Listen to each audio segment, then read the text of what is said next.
नमस्कार। तो मैं वैद्य शेख ठाकुर। जैसा कि मित्रों आज आप देख पा रहे हैं कि मेरे सामने जो है वो एक फल है, बृहद फल है, बहुत बड़ा फल इसे जो है वो बोलते हैं, अति बृहद फल इसे जो है वो संस्कृत में बोलते हैं। तो समय समय पर मैं बहुत सारे औषधीय पौधों की जानकारी आपके समक्ष में लेके आता रहता हूँ। आज जो हमने औषधीय पौधा लिया है वो हमारे एएससी के साथ में ही एक पेड़ था, उसमें ये लगा था और इसका जो बॉटनिकल नाम है वो आर्ट्रोकार्पस इंटीग्रा है। मोरेसी फैमिली से ये बिलोंग करता है और इसको जैसा कि आप देख पा रहे हैं ये बहुत बड़ा फल है। थोड़ा सा मैं रिक्वेस्ट करूंगा नजदीक से दिखाएं। बहुत बड़ा फल है और कांटो युक्त ये फल रहता है। तो इसका जो है ये पेड़ हमारे यहाँ पे बिलासपुर में, जिला बिलासपुर में भी होता है। पूरे हिमाचल प्रदेश में जो गर्म इलाके हैं वहाँ पे ये रहता है। और इस फल में अगर मैं बात करूं कि क्या क्या न्यूट्रिटिव वैल्यू जो है वो क्या रहती है, तो इसमें आर्द्रता बहुत ज़्यादा होती है। इसमें जो है वो आपका प्रोटीन रहता है, वसा रहती है, फैट इसमें रहता है, कार्बोहाइड्रेट इसमें जो है वो रहते हैं और इसमें विटामिन ए होती है, विटामिन सी होती है, लोह तत्व जो है वो इसमें रहते हैं, फॉस्फोरस इसमें जो है वो रहता है, वही इसके बीजों में भी जो है वो पाया जाता है। और जब ये कच्चा होता है तो इसका जो है लोग सब्जी बना के बड़े चाव से खाते हैं। और सौभाग्यवश जो है वो हमें ये बिल्कुल पका हुआ फल जो है वो पेड़ पे ही उपलब्ध हो गया था। तो हम इसको काटेंगे और इसका जो बीज है और जो अंदर का खाने वाला जो मटेरियल है वो हम निकालेंगे। तो देवराज इसको काटेंगे। अगर इसको शास्त्रोक्त तरीके से बात की जाए तो इसका जो गुण है वो गुरु है और ये स्निग्ध है। रस इसका जो है वो मधुर और कषाय जो है वो रस रहता है। विपाक इसका मधुर रहता है और वीर्य में जो है ये शीत रहता है। इसमें दोनों जो इसके फल होते हैं, अब आप ये देख सकते हैं, ये बहुत ही पूर्णता जो है वो परिपक्व फल है। बहुत ही, ये देखिए मैं इसको दबा रहा हूं तो ये सारा निकल आया है। और इसका जो खाने वाला जो द्रव्य है, ये देखिए मैं हाथ से इसको दबा रहा हूं। देवरा उसको नीचे रख दीजिए। और ये वाला जो मटेरियल है ये निकलता है। ये जो है, ये जो पदार्थ है ये खाने वाला मटेरियल है। और ये देखें इसका जो अंदर का ये पल्प है, इसको खाते हैं, ये पूर्णतः परिपक्व हो चुका है।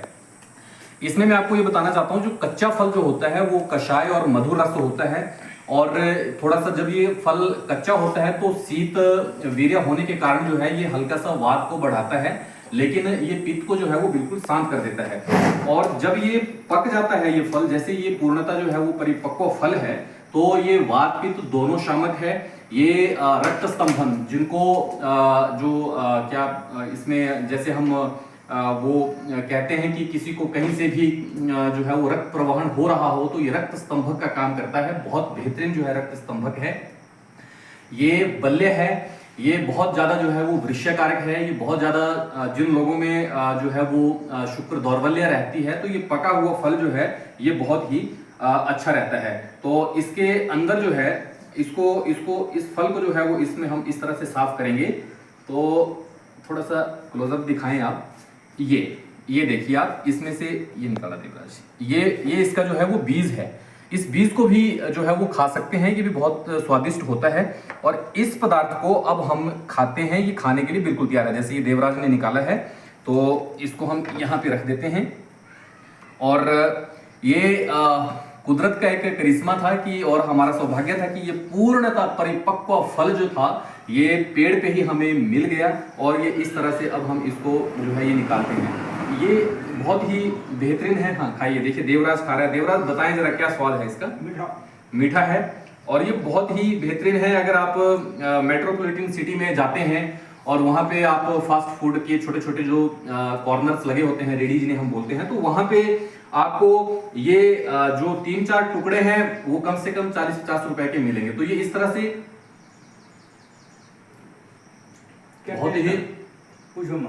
बहुत लाजवाब ऐसा लग रहा है कि जैसे किसी पदार्थ को आपने शक्कर या खांड में डुबो के जो है वो साइड में रख दिया हो, इतना है। और ये बहुत ही बेहतरीन जो है वो बल्यकारक द्रव्य है, शुक्र जनन द्रव्य है, शुक्र प्रवर्तक द्रव्य है। और जिनमें शुक्र दौर्बल्य होता है उनमें ये विशेष तौर पे जो है बहुत लाभ देता है। और अगर मैं बात करूं इसमें जब ये फल कच्चा होता है, या आप देखें इसमें कई बार जो है ये दूध है इसका, ये अंदर हल्का हल्का, बट इसके जो ये टहनी जैसी रहती है, अभी ये पूर्णतः परिपक्व हो चुका है तो इसमें से इतना जो है वो दूध नहीं निकलता है, लेकिन जो इसका जो दूध निकलता है वो बहुत ही बेहतरीन जो है वो व्रण रोपक है। व्रणों पे जो है जख्म जहाँ पे होते हैं उनको वहाँ पे हम इसको लगाते हैं। कहीं भी ग्रंथि है या शोथ है वहाँ पे हम इसको लगा देते हैं। लगाने मात्र से जो है वो शुभ परिणाम हमें जो है वो प्रदान करता है। तो प्रकृति ने ऐसा हमें अनमोल खजाना जो है वो बख्शा है, और ये जो है वो सीजनल फ्रूट है, बहुत ही बेहतरीन है। तो अभी हमने इसका जो है वो पूरा इसको काट दिया है, और एक बार आपको ना दिखाएं, देखिए इसके फाइबर देखें आप कितना जो है वो प्यारे हैं। ये देखिए, ये देखें, आहा, ओ माय गॉड, ये देखें, ये सारा जो है वो खाने के लायक है। और जब यही कच्चा होता है तो इसी की सब्जी बनाते हैं, और इसके अंदर जो बीज रहता है ये बीज भी बहुत ही प्यारा बीज है, और ये खाने में भी बहुत जो है वो स्वादिष्ट रहता है। तो इस तरह से ये कटहल का फ्रूट है। अगर आपको भी कहीं प्राप्त होता है, मिलता है, तो आप भी इसका जो है वो सीजनल फ्रूट के तौर पे सेवन करें। और बल्य है, बेहतरीन बल्य द्रव्य है ये। और जो भी हमारे बुजुर्ग हैं, माताएं हैं, बहनें हैं, जिनको लगता है कि मेरे शरीर में थोड़ा सा मुझे कमजोरी लगती है, तो ये कच्चा पका हुआ फल जो है वो आप उन्हें दे सकते हैं। तो इसी जानकारी के साथ बने रहें आप ऐसे ही शास्त्रोक्त कुछ विशुद्ध औषधीय द्रव्यों की जानकारी के साथ के लिए हमारे साथ वैद्य अभिषेक ठाकुर के साथ और पूरी टीम आयुर्वेद के साथ। तो चलिए, थैंक यू। निर्मला भी वीडियो बना रही है, और मैं और देवराज इसको जो है वो कटिंग करके अभी हमने जो है इसको निकालेंगे, और छोटे छोटे पीस करके इसको जो है वो हम खाएंगे और बांटेंगे भी, क्योंकि ये जो है वो जैसे हमने इसको काट दिया है तो ये जल्दी ही हमें खाना पड़ेगा। सब में बांट के इसको खाएंगे। नमस्कार, जय भगवान धन्वंतरी, जय आयुर्वेद।